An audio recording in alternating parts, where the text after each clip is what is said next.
26 તારીખથી શરૂ થતી એસએસસી અને એચએસસી બોર્ડ પરીક્ષાઓ માટે તંત્રે સંપૂર્ણ તૈયારીઓ પૂર્ણ કરી લીધી છે. શહેર જિલ્લામાં 267 કેન્દ્રો પર 72,668 વિદ્યાર્થીઓ પરીક્ષા આપશે. તમામ કેન્દ્રો પર સીસીટીવીની બાજ નજર રહેશે. દિવ્યાંગ સહિત વિદ્યાર્થીઓને 3 કલાકના પેપર માટે 1 કલાક વધારાની છૂટછાટ આપવામાં આવી છે. વીજ કંપનીઓ અને એસટી વિભાગને પણ એલર્ટ રાખવામાં આવ્યા છે.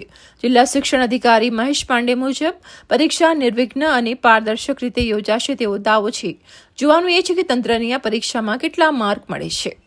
અને ધોરણ 12ની ગુજરાત માધ્યમિક અને ઉચ્ચતર માધ્યમિક શિક્ષણ બોર્ડ દ્વારા આગામી 26મી ફેબ્રુઆરીથી પરીક્ષા યોજાનાર છે, જેમાં એસએસસીના 4 ઝોન અને એચએસસીના 2 ઝોન છે.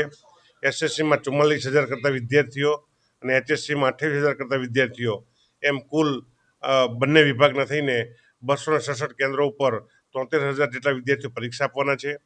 આપણે જેલના કેદીઓને જોવા જઈએ તો ધોરણ 10માં 9 અને ધોરણ 12માં 4 એમ કુલ 13 કેદીઓ પરીક્ષા આપવાના છે.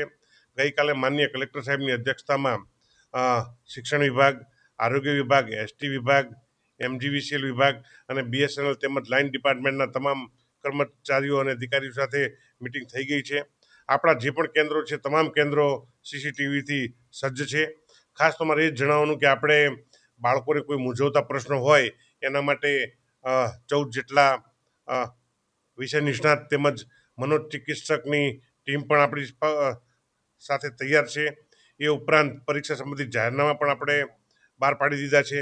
જિલ્લા કક્ષાનો કંટ્રોલ રૂમ 25 તારીખથી શરૂ કરવામાં આવશે. એ ઉપરાંત જે 6 ઝોનલો છે એમની સાથે બેઠક થઈ ગઈ છે, એમના રિવ્યૂ પણ થઈ ગયા છે. આ વખતે આપણે કરજણ ખાતે વિજ્ઞાન પ્રવાહનું નવું એક કેન્દ્ર શરૂ કરેલ છે. એ ઉપરાંત ખાસ આ વખતે દિવ્યાંગ માટે સરકાર 1 કલાકની 20 મિનિટ દીઠ એમ 3 કલાકનું પેપર હોય તો 60 મિનિટ વધારે ફાળવવામાં આવશે. આમ વડોદરાનું વહીવટીતંત્ર તેમજ શિક્ષણ વિભાગ પરીક્ષાને લગતી તમામ તૈયારીઓ સુસજ્જ છે. અને મારી તમામ વાલીઓ અને વિદ્યાર્થીઓને નમ્ર અપીલ છે, પરીક્ષામાં પહોંચવા માટે ઘરેથી 20થી 25 મિનિટ વહેલા નીકળે, જેથી કોઈ ટ્રાફિકનો પ્રશ્ન ન નડે અને અન્ય કોઈ પરિસ્થિતિ પેદા ન થાય.